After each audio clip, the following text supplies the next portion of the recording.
Estamos ao vivo e na live de hoje você vai entender perfeitamente porque a maioria dos profissionais da saúde tem tanto preconceito em relação ao esteroide anabolizante, que segundo a maioria é um medicamento do capeta, é um medicamento que só traz ruim, é um medicamento que só traz malefício, é um medicamento que dá câncer, dá morte, que só deve ser usado quando o indivíduo tem deficiência.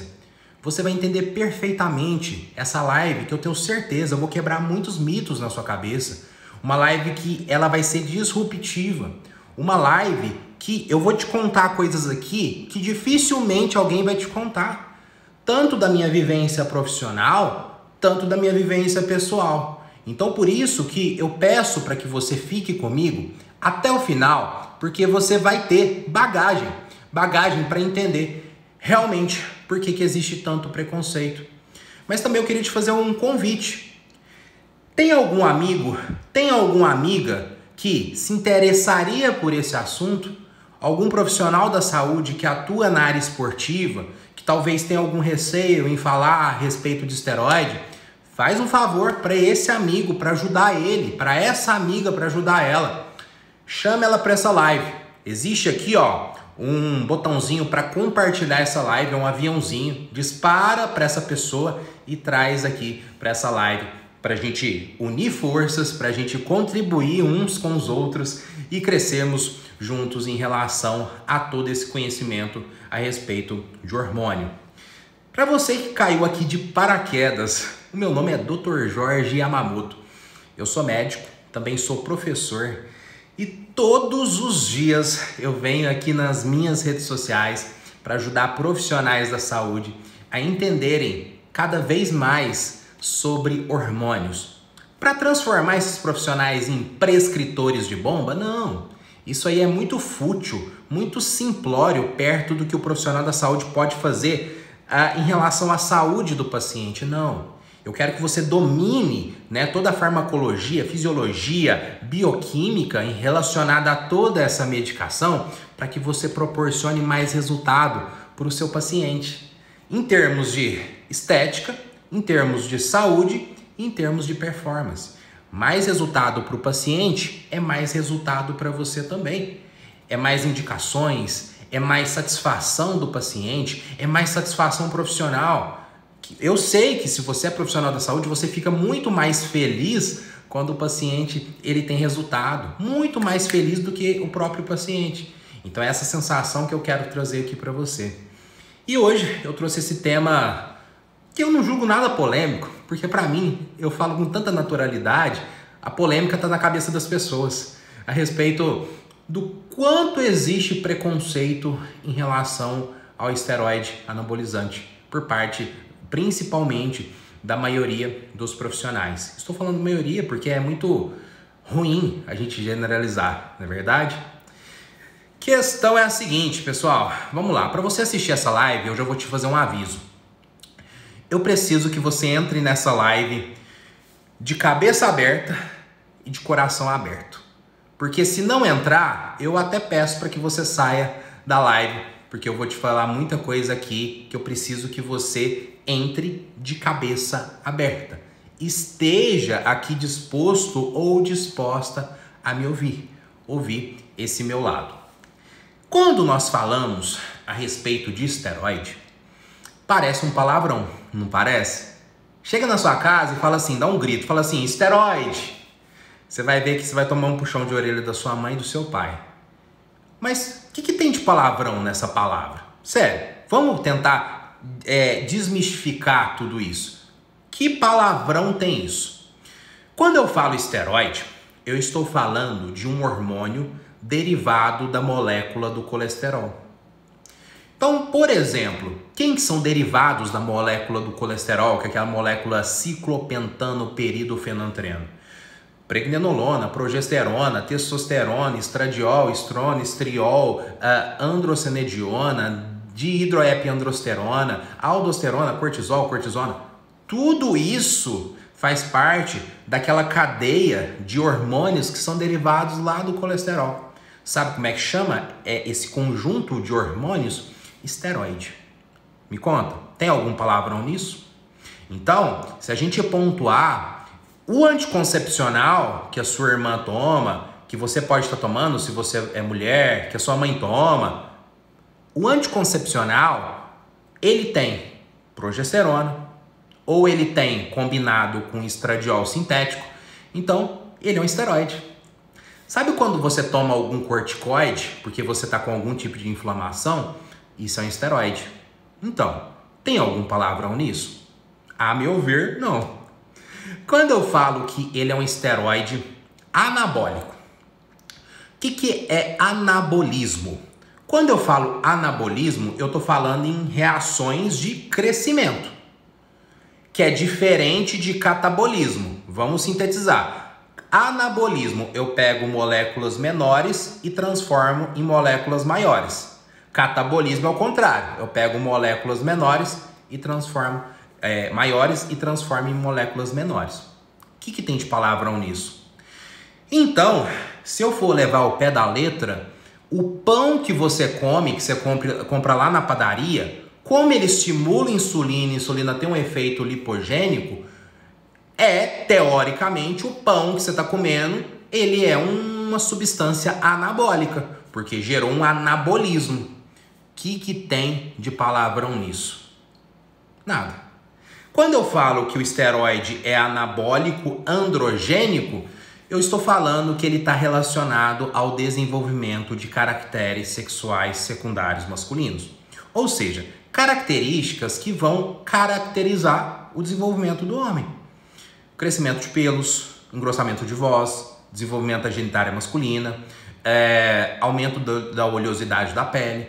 Tudo isso está relacionado com o desenvolvimento de caracteres sexuais secundários masculinos.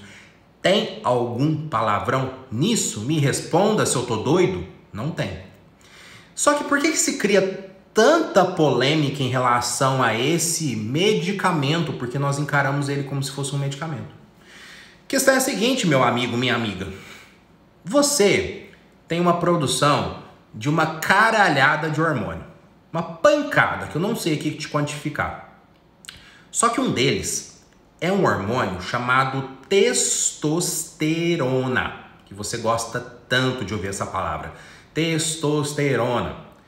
Nós homens, nós produzimos essa testosterona principalmente lá nos cocos, lá no testículo, nas células de Leydig do testículo.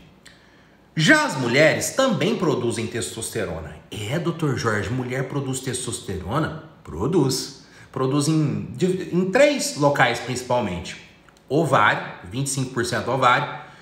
Glândula suprarrenal, 25%. E 50%, que é o restante, tem uma conversão periférica.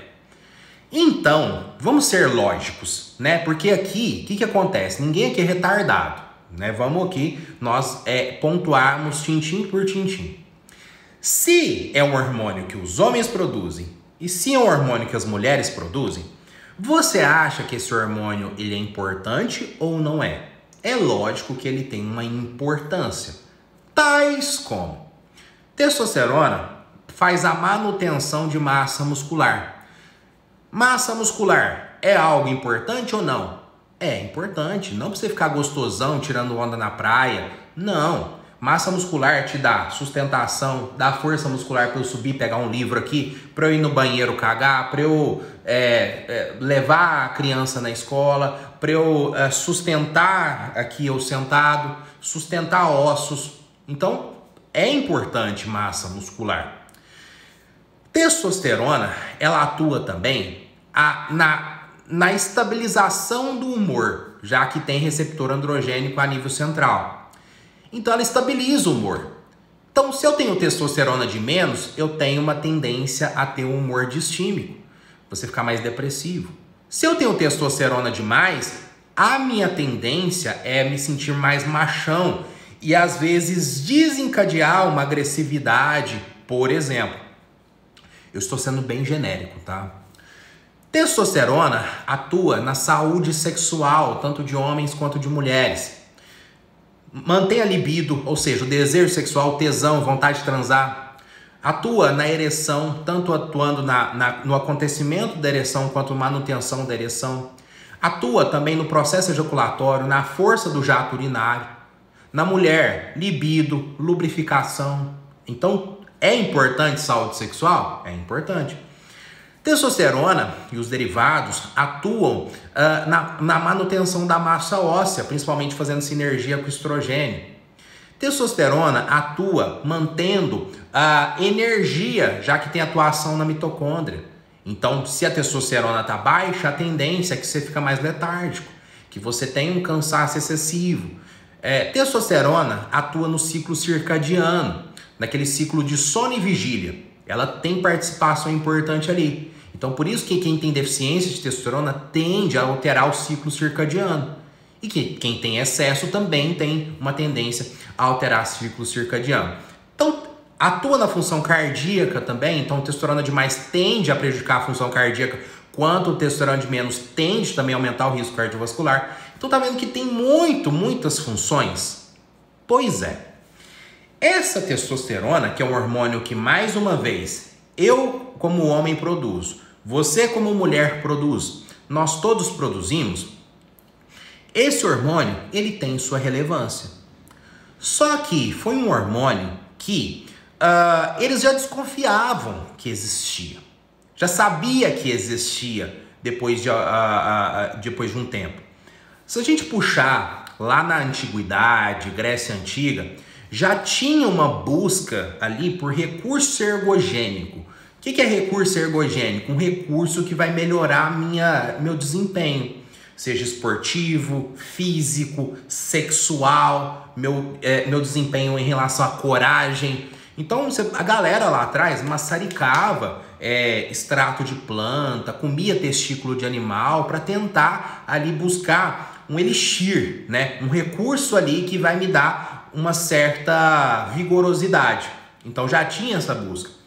Foi se passando os anos, né? Alguns pesquisadores fizeram alguns experimentos, né, com galos, onde castrava esse galo e via o comportamento do galo, né? Então foi feito todo um histórico ali no entendimento. Então vou fazer um salto muito grande para a década de 30, onde foi sintetizado pela primeira vez a testosterona. Muito importante. E o nome já diz tudo, ó. Testosterona, teste vem de testículo, este vem de um éster, um éster que tem uma função cetona associada. Ó, fez todo sentido. Então, empresas ali, por exemplo, que já começavam ali a arquitetar ali um contexto mundial de um pré-Segunda Guerra, né? Já existiam, por exemplo, empresas alemãs como a Schering, existia a Organon, né, que é uma empresa holandesa. Então, foi sintetizado ali pela primeira vez a testosterona, que mais uma vez, um hormônio que nós produzimos que tinha uma sua importância. Aí, pessoal, vamos entender o seguinte. Passando-se a década de 30 e pulando para a década de 50, começou, né, um uso abusivo. Porque a galera, você vai ver que o esteroide ele tem sempre esse comportamento de ser lançado, de tratar problemas de saúde, mas cai no uso off-label, né, no uso abusivo, normal. Então, a partir da década de 50, começou ali um uso extremamente abusivo por atletas, daí um boom do fisiculturismo a partir da década de 50. Mas um pouquinho antes, o que aconteceu? Aí eu preciso que você manje de história. O que aconteceu entre o ano de 1946 até 1991? Guerra Fria. Vamos lembrar do contexto da Segunda Guerra? Uma batalha entre aliados e eixo, aliados ganha, há uma bipolarização, né, entre dois vencedores, né, que faziam parte dos aliados, Estados Unidos e União Soviética. O mundo se bipolariza. E foi uma guerra de combate direto? Não, foi uma guerra de combate ideológico. Então, Estados Unidos brigava ali de forma ideológica com a União Soviética e vice-versa. Criavam planos de espionagem como a CIA, a KGB, planos de recuperação de países que estavam associados aos Estados Unidos, planos de recuperação de países que estavam aliados à União Soviética. Essa batalha era trazida através dos filmes que eram produzidos na época e também era trazido ali nas Olimpíadas. Lógico, pensa naquela época a partir ali da década de 40, década de 50, que as pessoas começaram a ter acesso à televisão. Então imagina o quanto que criava uma expectativa numa Olimpíada, né, de ver seu país, já tinha aquele sentimento patriótico, de ver o seu país ali jogar, né, duelar ali, competir nas Olimpíadas. E mais uma vez, havia uma bipolarização ali entre essas duas potências, Estados Unidos e União Soviética.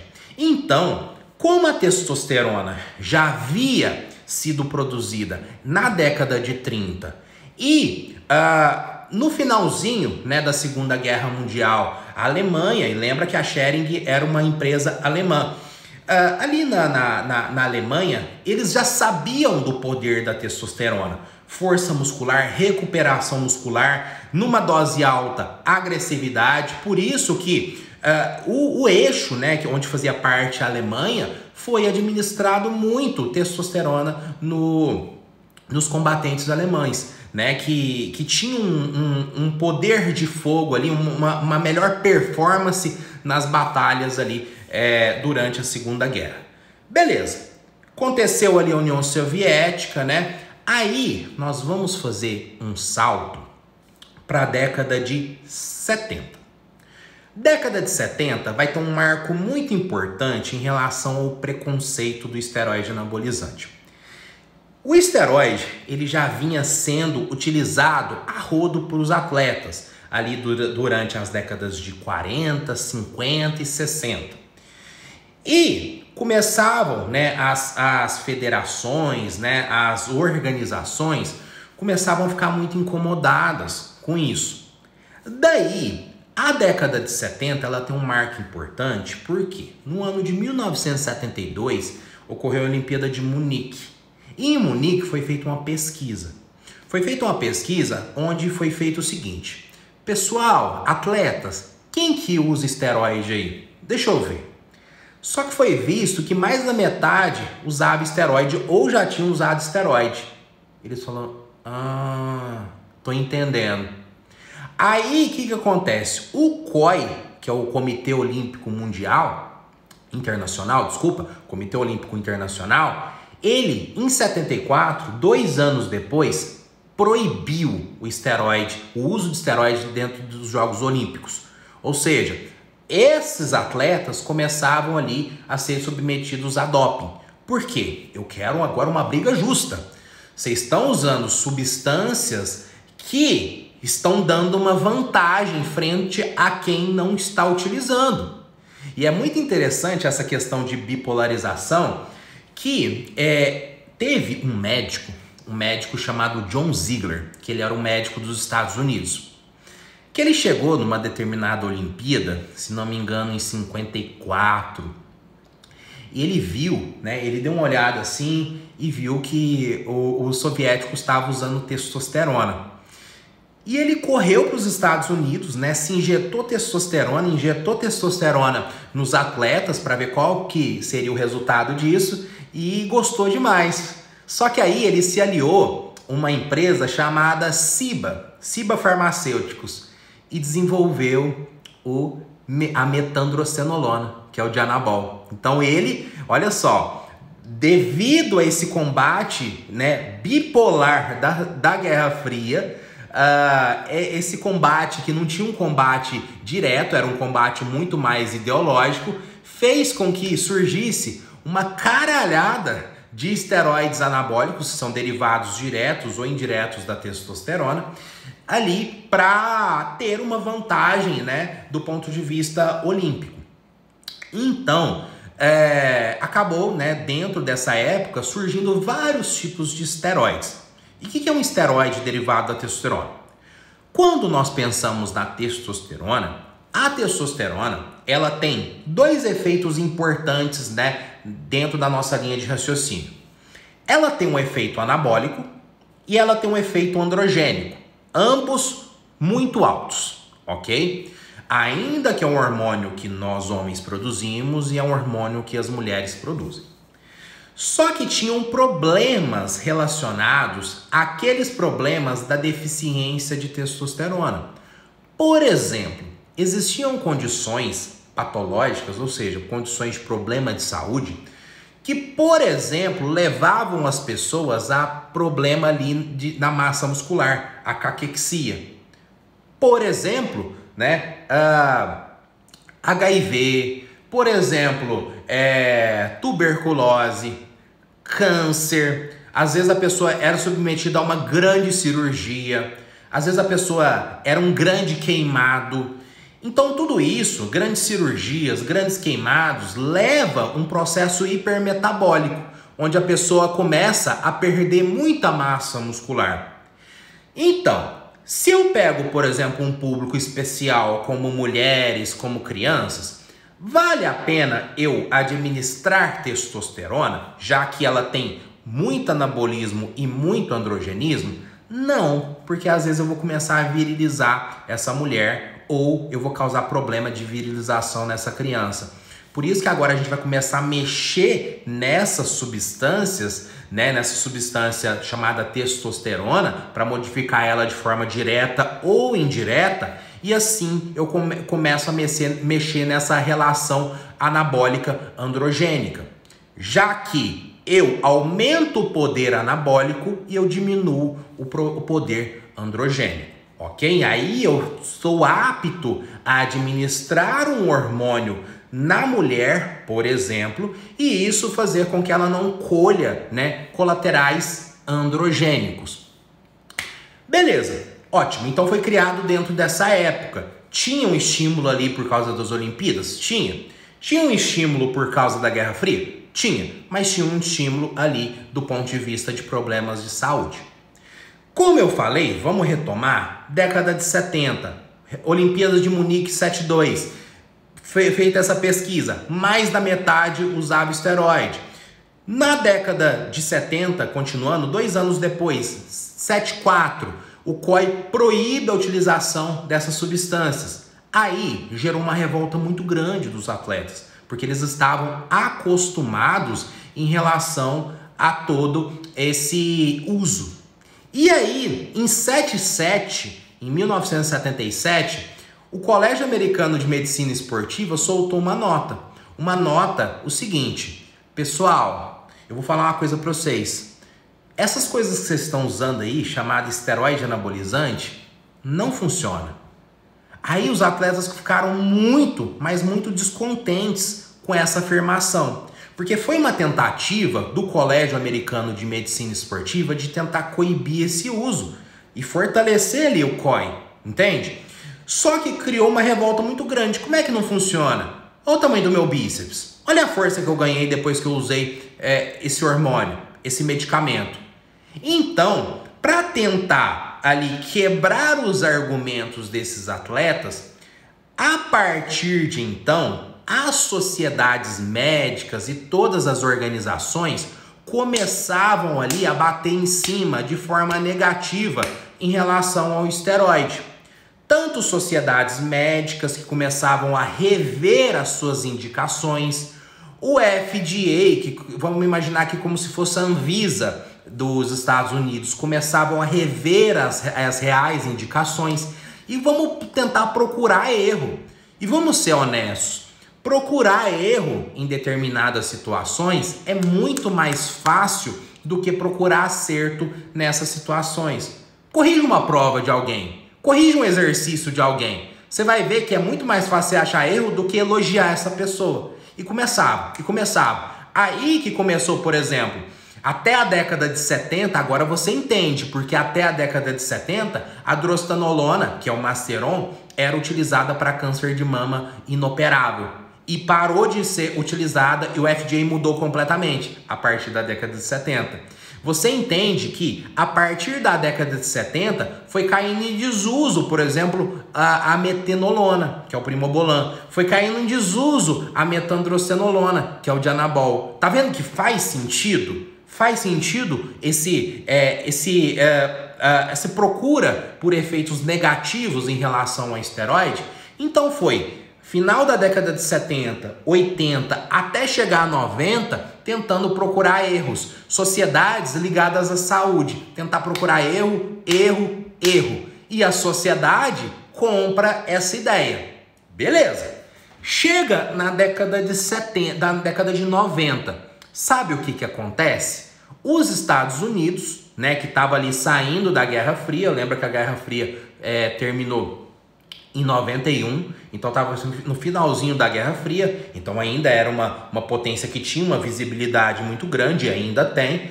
Os Estados Unidos, na década de 90, e mais especificamente em 1990, ele fala o seguinte: a partir de agora, pessoal, sabe essas substâncias que você compra na farmácia sem receita, chamada esteroide anabolizante? Testosterona, oxandrolona foi criado nos Estados Unidos, oxandrolona, dianabol, metenolona, oximetolona, sabe tudo isso aí? Então, a partir de agora, vocês só vão comprar com receita médica. Então, foi uma tentativa de restringir o uso. Afinal, quem não tinha receita, não comprava. E quem tinha receita, tinha que passar por um médico. E quem que era influenciado? As sociedades médicas falando que isso mata, isso traz problema, enfim, tudo isso tem todo esse contexto. Aí, qual que foi o estopim para falar assim, vamos jogar merda no ventilador? 1994. Sabe o que os Estados Unidos falou? Falou o seguinte: pessoal, o negócio é o seguinte, lembra que lá em 90, há 4 anos atrás, eu falei que a partir de agora, para comprar essas substâncias, só precisava comprar com receita médica? Agora é o seguinte, quem estiver andando com essas substâncias e não tiver receita médica é um criminoso. Então ele criminalizou o transporte de esteroide sem receita médica. Pronto, fudeu. Por quê? Isso tomou uma visão muito negativa socialmente. Afinal, sabe aquele camarada que estava crescendo, estava usando uma testosterona, porém estava usando sem receita médica? Pois é, ele é um criminoso. E já vinha aquele sentimento por causa das Olimpíadas, que quem usava é porque estava trapaçando. Pensa lá em 1988, nas Olimpíadas de Seul, o Ben Johnson, que foi pego ali com estanozolol, então teve uma visão muito negativa sobre esse uso. Você ganhou porque você usou, então você trapaceou, você é um ladrão, entende? Então, em 1994 foi um estopim, criminalizar o transporte. Aí pronto, aí rebentou com tudo, porque ficou muito mal visto socialmente também, entende?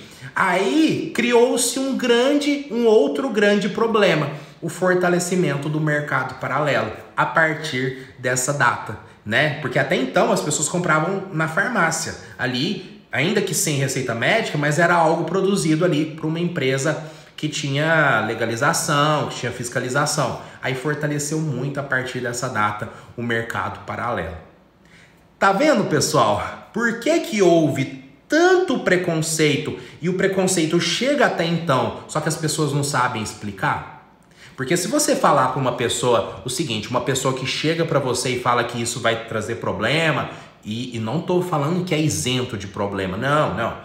Que uma pessoa que fala para você que você não deve fazer uso porque isso vai trazer problema, mas se você perguntar para a pessoa, tá, mas por que você pensa assim? Ela não sabe explicar? Tá vendo que faz sentido?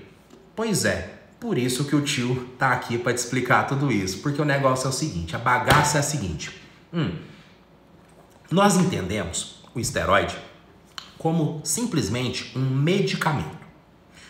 Um medicamento que tem, por que você usa? Ou seja, ele tem indicações. Indicações que você buscar lá na bula, se você buscar em artigo científico, tá lá descritinho. Ele tem contraindicações? Tem gente que não pode usar, de forma alguma. Ele tem interação com outros medicamentos? Tem. Então, por isso que se você estiver usando um medicamento X e colocou um esteroide, você pode perder o efeito dele e vice-versa. Ele tem colaterais? Lógico. Todo medicamento tem um colateral. Se você tomar agora uma dipirona, você tem um colateral dela. Talvez você não sente, mas você tem um colateral. E ele tem uma coisinha diferente. Ele tem um uso abusivo. abusivo. Assim como, por exemplo, tem o uso abusivo de benzodiazepínicos. Existe um uso muito grande abusivo do clonazepam, que é o Rivotril. Existe um uso abusivo muito mascarado, que é o uso, por exemplo, de antialérgico. Polaramine, por exemplo, para dormir. De Dramin para dormir, que é um medicamento para enjoo. Entende? É mais ou menos nesse sentido. Mas por que existe tanto uma visão negativa em relação a esse medicamento? Eu te contei dessa história. Só que aí a questão é a seguinte. Vamos lá. Quando você chega na faculdade, né, você que é um profissional da saúde, e falando em profissional da saúde, bom, antes que eu me esqueça, eu te convido a participar do workshop Oportunidade Anabólica, que é um workshop que vai acontecer semana que vem, entre os dias 13 a 20 de setembro, onde eu vou te falar tudo isso que eu estou te falando hoje e muito mais, porque eu vou ajudar você, profissional da saúde, a saber tratar o paciente que usa esteroide. Para você ser um prescritor de bomba, não. Igual eu te falei, você é muito mais do que isso. Eu quero que você domine toda essa medicação para que você proporcione mais saúde para o paciente. Por quê? Mais resultado para ele é mais resultado para você. É um win-win, é um ganha-ganha. Por isso que eu estou aqui para te ajudar. Por quê? Eu dediquei a minha vida profissional nesse estudo.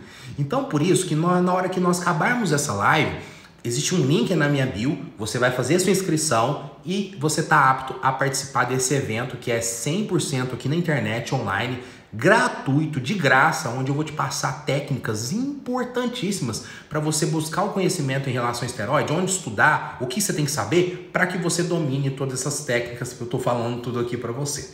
Mas, voltando, se você é um profissional da saúde, há alguns questionamentos eu vou te fazer aqui. Bom, você já ouviu falar na sua faculdade em relação a esteroide anabolizante?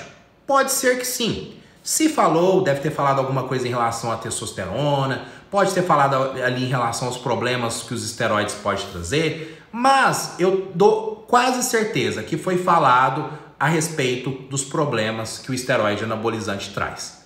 Ótimo, beleza. Traz problema? Não estou falando que não traz, traz sim. Mas, a meu ver, toda essa demonização em relação ao esteroide são concepções superestimadas. Estou afirmando categoricamente de quem estuda isso todos os dias. E quem duvidar, eu provo com artigo científico. Simples assim.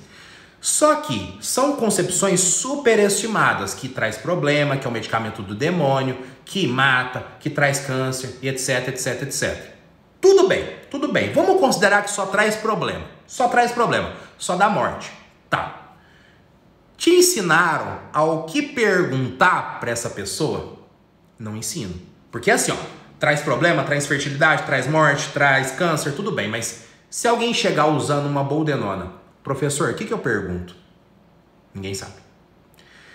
Te ensinaram a tratar o paciente? Porque, por exemplo, às vezes um paciente ele está usando uma trembolona, é um paciente totalmente diferente de um outro que usa oxandrolona. E às vezes eles estão cursando, por exemplo, com, sei lá, um paciente está usando trembolona, o outro está usando testosterona e o outro está usando, por exemplo, metenolona. E os três têm ginecomastia. Eu vou tratar os três iguais? Mas o que eu vou perguntar para cada um deles? Porque se tem problema, e eu como médico, eu lido com problemas de saúde, eu tenho que saber resolver. Doutor, o que eu pergunto? Não sabe. Terceiro questionamento que eu te faço. Porque você pode estar pensando o seguinte. Ah, mas se não ensinou na faculdade, na residência e nos livros, tá tudo errado. Então o que você está falando, doutor Jorge, tá tudo errado. Tudo bem. Mas você acha que o seu professor lá da faculdade, ele sabe tudo? Você sabia que hoje, com tanta informação, existe uma tendência, uma estimativa que o conhecimento está dobrando a 12 horas. Ou seja, vamos supor que agora é 9h38. Vamos supor que agora você sabe tudo que existe no mundo. Tudo. Se você dormir, amanhã 9h38 da manhã, você sabe metade. Você acha que o seu professor, e com todo respeito, você acha que ele teve a dedicação de estudar somente esteroide para saber dialogar sobre isso?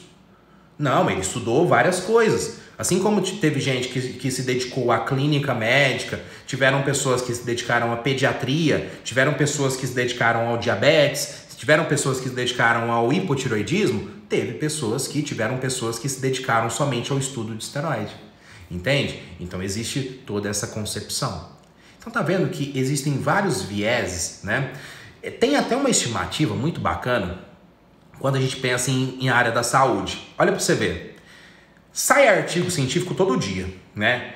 Então existe uma estimativa que se você conseguisse ler todos os artigos que saem todos os dias nos bancos de dados, você precisaria ler compulsivamente 27 horas por dia.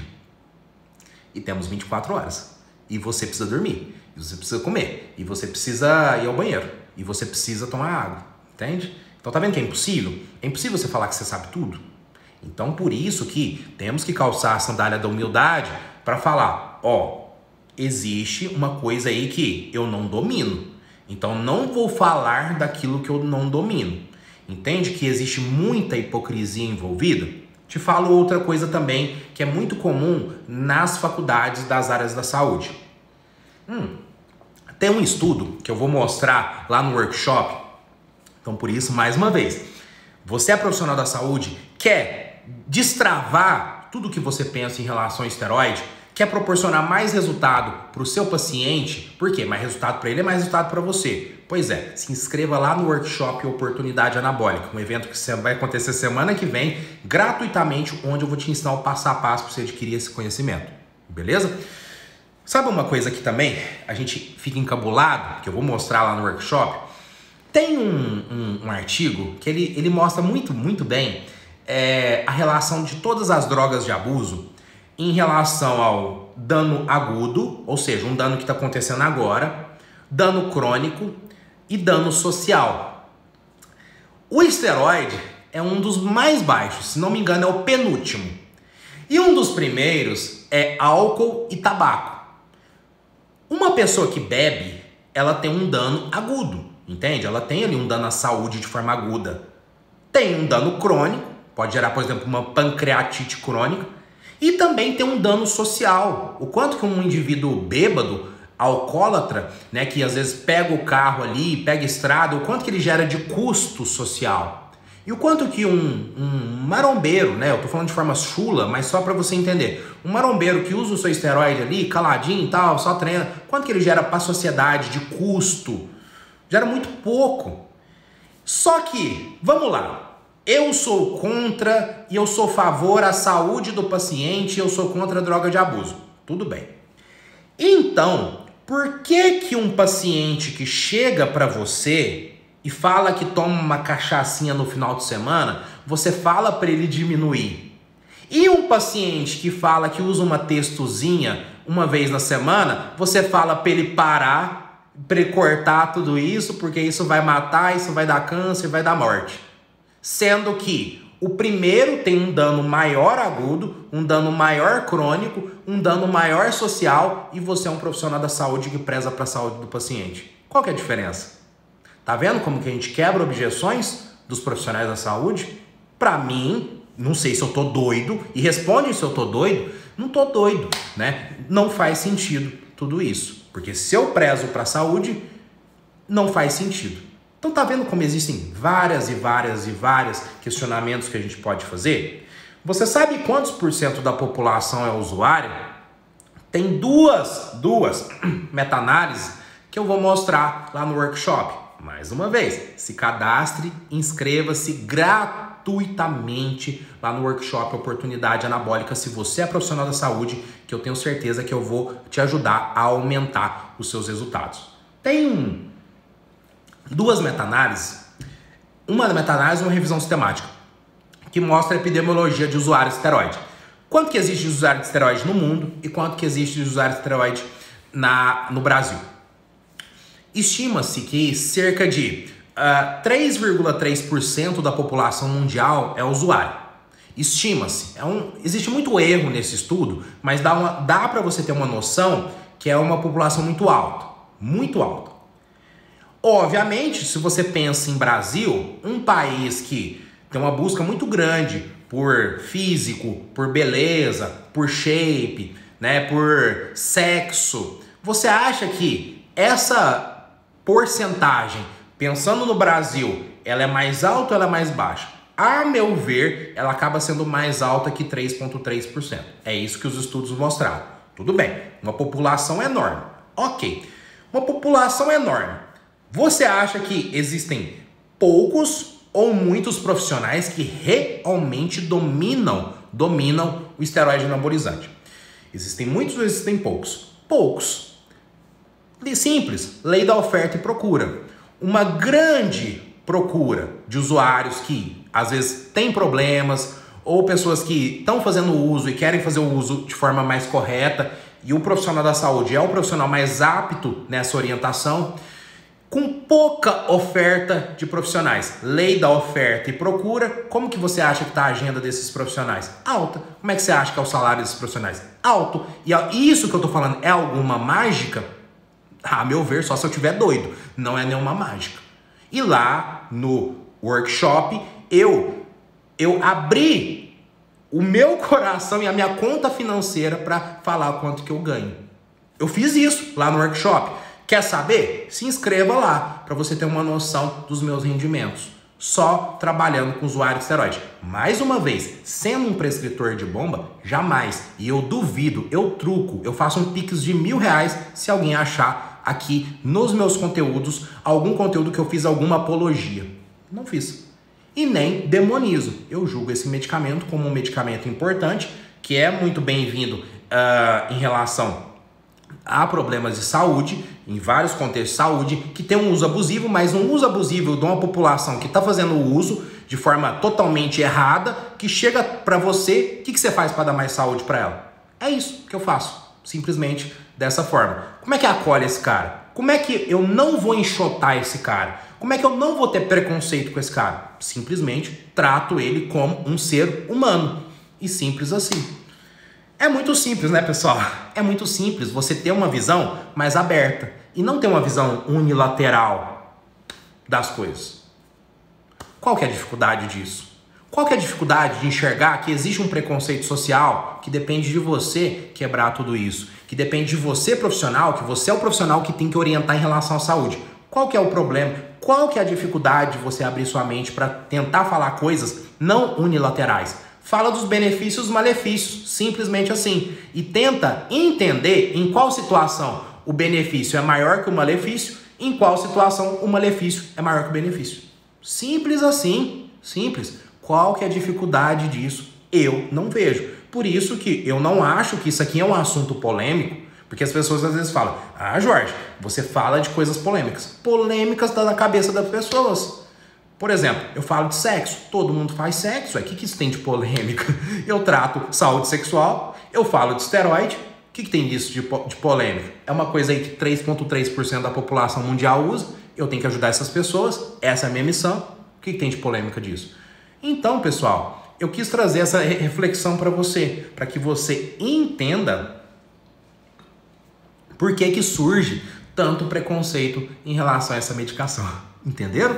Então vamos te ajudar aqui com algumas perguntinhas para a gente poder aí te auxiliar e fazer toda a diferença no seu conhecimento. Pelo efeito hiperinsulinêmico do GH, ele pode piorar um quadro de acne?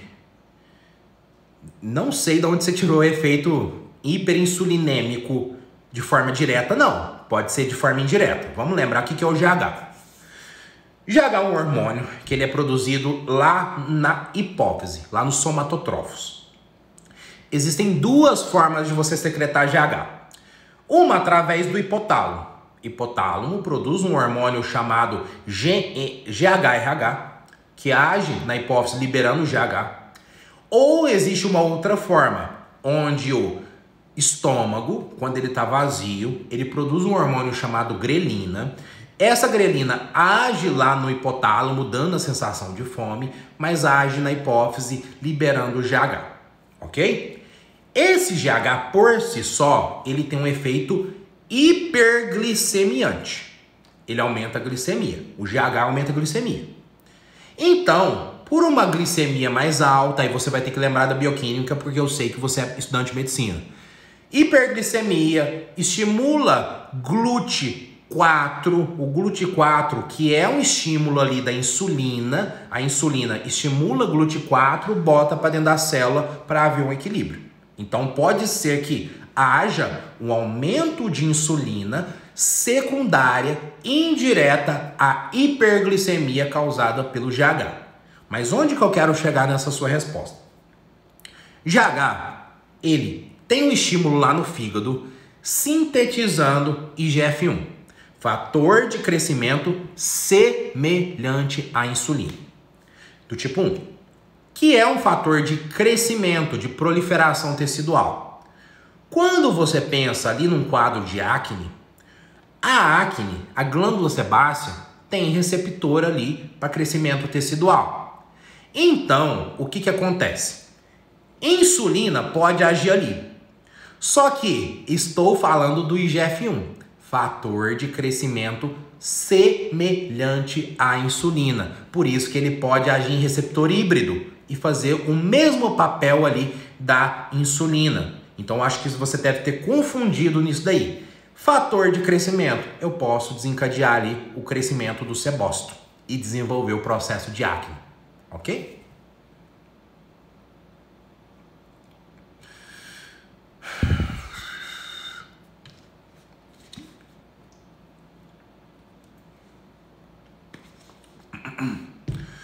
Reposição ou ciclo muito longo atrofia os testículos é reversível e como seria essa atrofia? Nossa, cara, uma coisa é uma coisa, outra coisa é outra coisa. Vamos lá. Reposição. Estou falando de eu repor algo que está faltando. Eu repus o estoque, eu estou repondo algo que está faltando. Então você pensa num tratamento. Quando pensamos em ciclo, aí seria mais comum a atrofia testicular. Vamos lá. Você vai ter que lembrar do eixo HPT. Eixo hipotálamo, hipófise e testículo. Lá no hipotálamo é liberado um hormônio chamado GnRH, que age na hipófise, liberando o LH e o FSH. LH age nas células de Leydig do testículo, produzindo a testosterona. Ok. E essa testosterona, por sua vez, faz um feedback negativo com o próprio eixo, aumentando ali a retroalimentação negativa. Beleza, você usou um esteroide, um ciclo. Quando você usa um ciclo, que normalmente e necessariamente é uma dose suprafisiológica, esse hormônio ele se liga no mesmo receptor da testosterona, né? Só que de forma diferente, anabólica androgênica. Quando ele se liga ali, ele intensifica o feedback negativo. Por isso que eu diminuo o GnRH, diminuo o LH, diminuo o FSH e diminuo o testo endógena. Beleza. Testículo é uma gônada. É uma estrutura que produz hormônio, ok? A gônada, você vai gravar para mim que glândula endócrina, ela atua com estímulo certo. Que é isso, Dr. Jorge? Quando a glândula ela recebe o estímulo certo, ela funciona de maneira certa. Quando ela recebe estímulo demais, ela cresce. Quando ela recebe estímulo de menos, ela atrofia. Então, por isso, por você se encontrar no estado com supressão de gonadotrofinas, LH e FSH, por isso que o testículo não recebe o estímulo necessário e ele atrofia. É reversível? Não sei. O que você usou? Existem drogas que são mais supressivas do eixo do que outras. Por exemplo, uma oxandrolona é menos supressiva do que uma nandrolona. A nandrolona, por ser um 19-norprogestágeno, sem o grupamento metil no carbono 19, se liga com mais força no receptor androgênico, por isso que ela é mais supressiva. Quanto tempo que você usou? Uma pessoa que usa por pouco tempo tende a ter uma menor supressão do que uma pessoa que usa por muito tempo. Que idade você tem? Existem pessoas que, quando mais nova, têm uma maior plasticidade testicular do que pessoas mais velhas. Então, existem N fatores que temos que levar em consideração. Via de regra é reversível, mas existe uma parcela da população que, devido a um uso mais exagerado, mais crônico, cria ali uma fibrose, é substituída por um tecido fibrótico e acaba não revertendo essa situação. Vamos lá.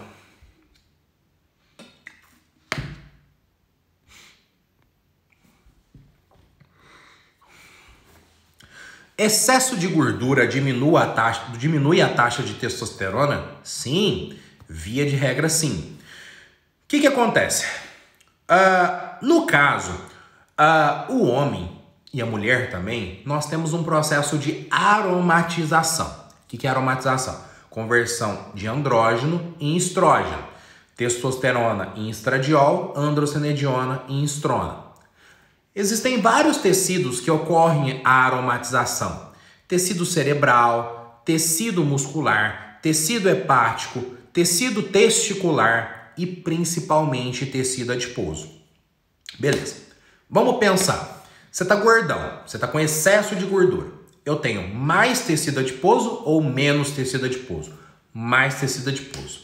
O que eu te contei qual que é o principal órgão de aromatização? Tecido adiposo. Então você acha que você vai ter mais aromatização ou menos aromatização? Mais aromatização.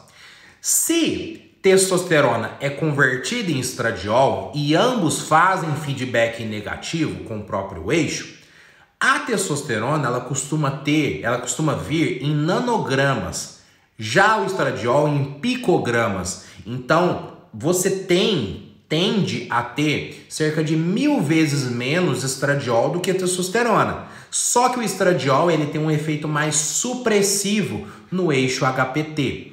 Se eu te der, por exemplo, uma dose de testosterona e uma equivalência de dose de anticoncepcional, tende a ter uma supressão maior com uma dose de anticoncepcional. Você é homem, por exemplo, se você vai fazer uma transição de sexo, quer virar trans, por exemplo. Não tem nada de errado disso. Já fiz várias vezes também com alguns pacientes. É intencional. O paciente me procurou para fazer essa hormonização cruzada. Vamos lá. Então tem um efeito mais supressivo. Diminui o GNRH, diminui o LH e FSH, diminui o testosterona endógeno. Por isso que tende a ter ali uma diminuição de testosterona. Beleza?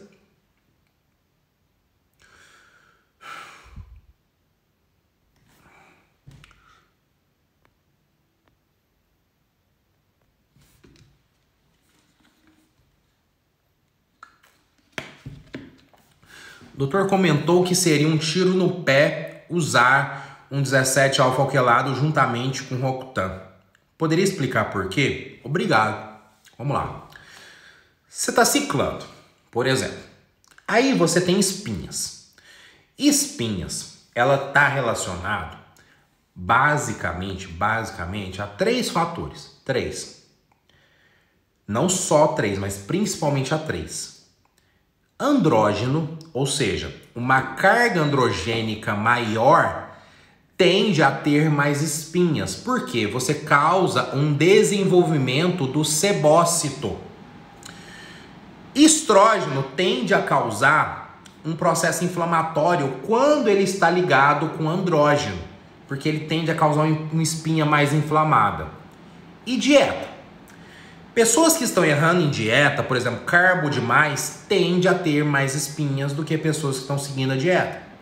Pessoas que estão tendo alteração ali no equilíbrio ômega 3, ômega 6, tendendo a uma dieta mais inflamatória, tende a ter mais espinhas. Eu te dou um exemplo com a pasta de amendoim. Começa a comer pasta de amendoim o dia inteiro. Como é rica em ômega 6, você tende a dar substrato para a formação do sebo. Beleza. Você está usando um hormônio, independente qual for. Não vamos entrar em classe por enquanto não. Você está usando um hormônio. Deu espinhas. Você acha que é válido eu já te socar um Roacutan de cara? Não. Será que seu erro não tá na dieta? Eu posso quase garantir que tá, porque as pessoas não seguem dieta. Tá errando a dieta. Melhora a dieta primeiro. Segundo, vamos ver se não podemos fazer um controle estrogênico? Terceiro, será que não é melhor a gente diminuir a carga androgênica? Por quê? Andrógeno de menos tende a causar menos hipertrofia de sebócito e isso causar menos espinhas. Tá vendo que existem várias coisas que a gente pode mexer antes de partir para o Roacutan? Quarto, existem excessos de vitaminas que causam espinhas, como por exemplo, vitamina B12 e vitamina B9. O cara tá usando um polivitamínico muito concentrado, tá tendo espinhas, às vezes pode ser isso. Quinto, o cara é porco, não faz skincare. O mesmo sabonete que lava o rabo, lava o rosto. Tem espinhas assim, leva bactéria. Então tem que fazer um skincare. Tem que usar um sabonete específico, um ácido específico, tem que usar uns produtos noturnos, tem que fazer. Quer ficar bonitão? Tem que fazer, não é só shape não. Aí, em último caso, existe o tiro de misericórdia, que pode ser a isotretinoína, porque ela vai causar uma apoptose ali daquele sebócito, ela vai causar uma regeneração tecidual por ser um retinoide, enfim.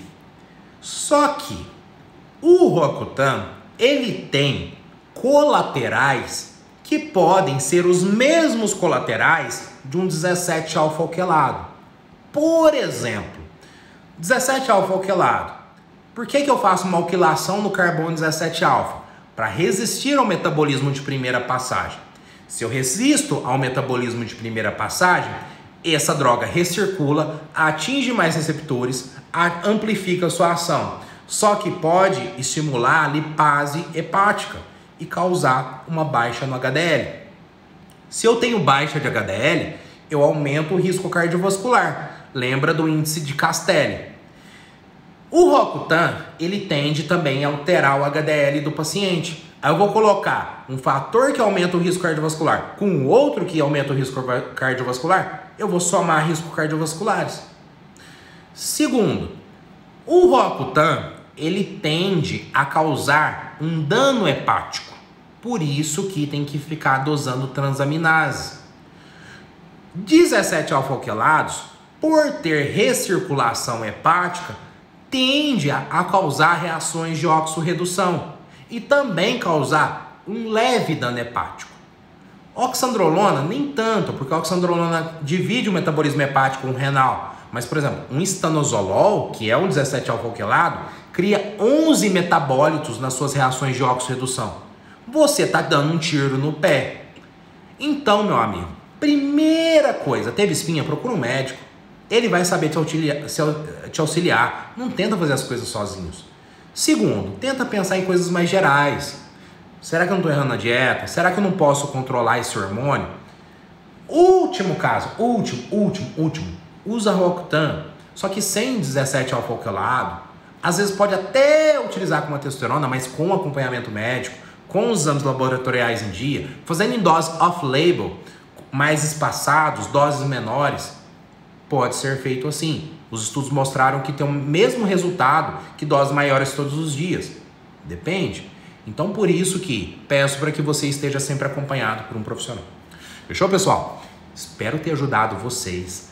Mais uma vez, se inscreva gratuitamente no workshop Oportunidade Anabólica, que é um evento que vai acontecer semana que vem, 100% online, 100% gratuito, onde eu vou ensinar você, profissional, a como dominar esse conhecimento em relação ao esteroide.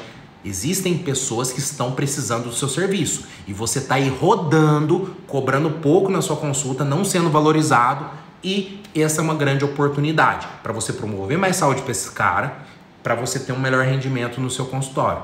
Se inscreva lá, é gratuito, que eu vou te dar muito valor lá. O link está na minha bio. E não deixa de me seguir nas minhas outras redes sociais. Aqui no Instagram, como você já me segue, eu já estou passando conteúdo aqui todos os dias para você. Me siga lá no YouTube. Amanhã temos a live Campo de Batalha e eu vou te falar como saber se o paciente está com eixo inibido. Me siga no YouTube, eu passo informação lá toda semana, lives semanais. Meu podcast, Jorge Yamamoto Cast. Às vezes você está tomando banho, está correndo, está no carro, você pode me ouvir, aprender a respeito de hormônio, fazendo alguma atividade operacional. E também faça parte do grupo do Telegram. Telegram é como se fosse um grupão do WhatsApp. Nós somos mais de 2.700 pessoas lá. Eu passo lá e falo assim, ó, eu mando um áudio lá, falo, hoje eu atendi um paciente assim assado, eu fiz isso com ele. Lembra que tem uma live hoje. Lá é um grupo para quem está realmente interessado em aprender sobre hormônio. Passa lá, link está na bio. Assim que você se inscreve no workshop, você tem acesso ao grupo do Telegram. Então, pessoal, não perca essa oportunidade. A semana que vem eu espero ter te ajudado nessa live a quebrar muitos mitos na sua cabeça. Manda essa live para aquele amigo que não quer saber de esteroide, que sempre fala mal. Deixa ele se virar e vamos ver se ele tem argumento para dialogar comigo. Manda para aquela amiga também, beleza? Espero ter te ajudado. Um grande abraço.